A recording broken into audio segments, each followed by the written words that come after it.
संपूर्ण शालिग्राम विग्रह स्वयंभू चतुर्भुज नारायण स्वरूप शंख चक्र गदा पद्म महालक्ष्मी विष्णु रुक्मणी पुत्र प्रद्युम्न लक्ष्मी नरसिंह शालिग्राम स्वामी। जय श्री ये आज से अनादिकाल पूर्व अग्निबिंदु महर्षि ने गंडकी नदी मुक्तिनाथ नेपाल में भगवान विष्णु की तपस्या आराधना करके ये मूल विग्रह और लक्ष्मी नरसिंह शालिग्राम को गंडकी नदी मुक्तिनाथ नेपाल से प्राप्त करके यहाँ आनंदवन में प्रतिष्ठापन किया।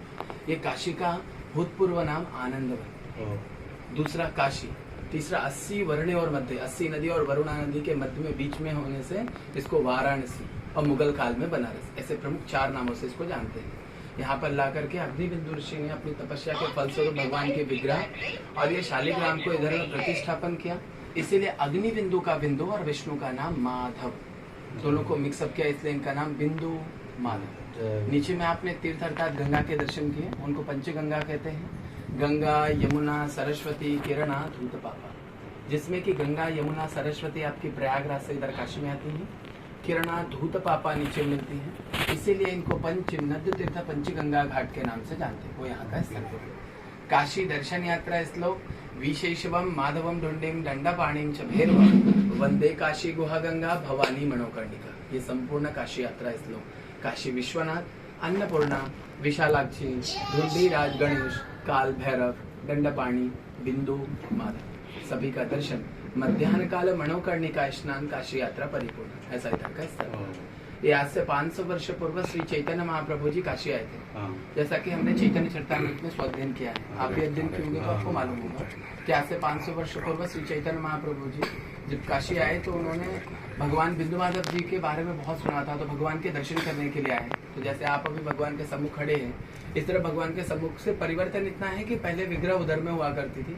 ये 1669 में औरंगजेब का पीरियड था, उसमें पूरे मंदिर को डिस्ट्रॉय कर दिया और उसमें जो भी तत्कालीन पुजारी थे विग्रह का संरक्षण करते हुए, नीचे पंचगंगा के बारे में मैंने बताया पूर्व में, इस विग्रह का संरक्षण करने के लिए 3 वर्ष के लिए विग्रह को वहीं पर छिपा दिया गया था।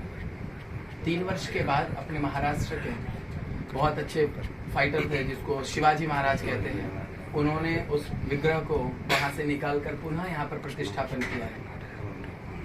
और ये पूरी विग्रह उस काल में जैसी थी अभी भी वैसी है, सिर्फ परिवर्तन स्थान का है। तो उस काल में ऐसा बताते हैं कि चैतन्य महाप्रभु जी इनके सम्मुख आते थे और कुछ प्रमुख पंच लीलाएं करते थे, जैसे नीचे पंचगंगा में स्नान, भगवान बिंदु माधव जी के दर्शन और भगवान के सम्मुख बैठ करके चैंटिंग करने के बाद प्रभु नाम संकीर्तन करते हुए उच्च स्वर में भगवान के सामने वो नृत्य करते थे।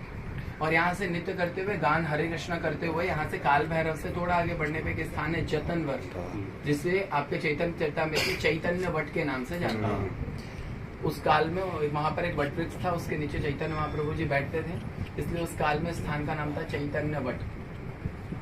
कुछ समय बीतने के बाद में सनातन गोस्वामी जी ने उनसे हट किया कि हम ध्यान तो करते हैं लेकिन कुछ तो भी भगवान का ऐसा विचार होना चाहिए ना कि ब्रह्म क्या है, मैं किसकी उपासना करूं, आंख बंद करूं तो किसकी छवि मेरे मन में होनी चाहिए। तो उन्होंने उस स्थान पर उनको षडभुज रूप के दर्शन कराए। वो डीडी अभी भी है, 7 फीट की डीडी है, जिसमें राम कृष्ण चैतन्य महाप्रभु जी एक ही डीडी में है। वो डीडी वहां पर अभी भी है। और कुछ समय बीतने के बाद में प्रकाशानंद सरस्वती के साथ में उसी स्थान पर उनके शास्त्रार्थ हुए। ये सभी लीला करने के बाद में अंतोगत्वा उन्होंने 3 माह परिपूर्ण होने से एक दिन पूर्व उन्होंने उसी स्थान पर एक बार में 10,000 बटुक ब्राह्मणों को वृत्ति दीक्षा प्रदान करके महामंत्र के प्रचार के लिए अग्रसर किया। और ये सभी लीला करने के बाद में ऐसा बताते हैं कि भगवान बिंदु माधव को अपने सर्वेश्वर अर्थात इष्ट गुरु रूप में स्वीकार किया। ऐसा चैतन्य चरितामृत।